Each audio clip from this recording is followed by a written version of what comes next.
C'est une infection du poumon, donc du parenchyme pulmonaire. Ces infections sont souvent d'origine bactérienne, donc induites par des microbes qu'on appelle des bactéries, mais il y a également des pneumonies qui peuvent être d'origine virale. Par exemple, la grippe peut entraîner des pneumonies.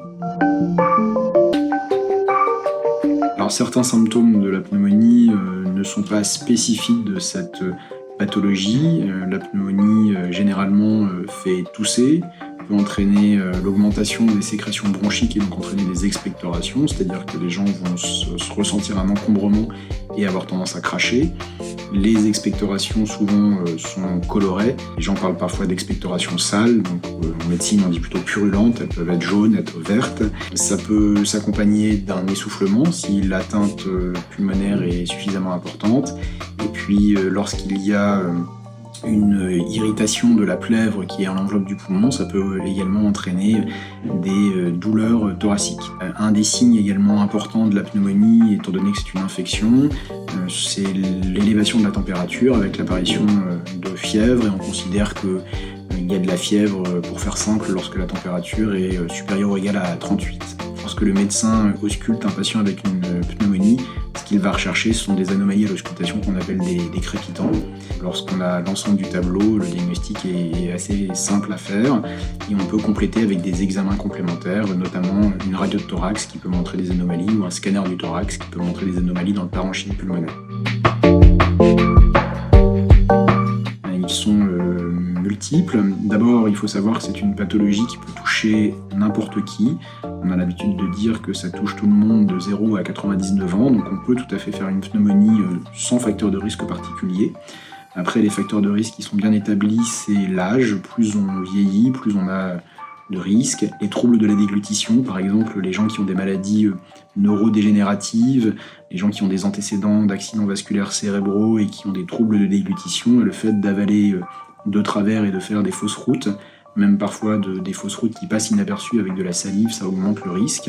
Le fait d'être immunodéprimé, évidemment, augmente le risque. On peut être immunodéprimé soit sur des infections comme l'infection par le VIH, ou immunodéprimé parce qu'on prend des traitements qui diminuent les défenses immunitaires. Et puis un autre facteur de risque bien connu, c'est le fait d'être atteint d'une pathologie respiratoire chronique, quelle qu'elle soit, parce que le poumon se défend grâce aux défenses immunitaires générales, mais aussi grâce à des défenses immunitaires locales. Et lorsqu'on a une pathologie respiratoire chronique, on a une diminution de ces défenses locales. Et donc le tabagisme, de cette façon-là, peut augmenter le risque de pneumonie, puisque lorsque l'on fume, on augmente son risque d'avoir une pathologie respiratoire chronique, et donc de manière indirecte, on augmente son risque de faire une pneumonie. La plupart des patients atteints de pneumonie vont être traités avec des antibiotiques, puisque même si on ne met pas toujours en évidence le microbe responsable, il est fréquent qu'on soit amené à mettre des antibiotiques.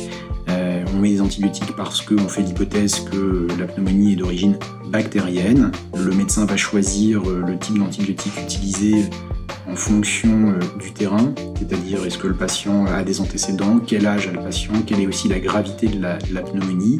Si la pneumonie est d'origine virale, je prenais l'exemple tout à l'heure de la grippe, on peut prendre également l'exemple de la Covid-19 dont tout le monde a entendu parler. Le recours aux antibiotiques n'est pas systématique puisque les antibiotiques ne sont pas efficaces sur les virus.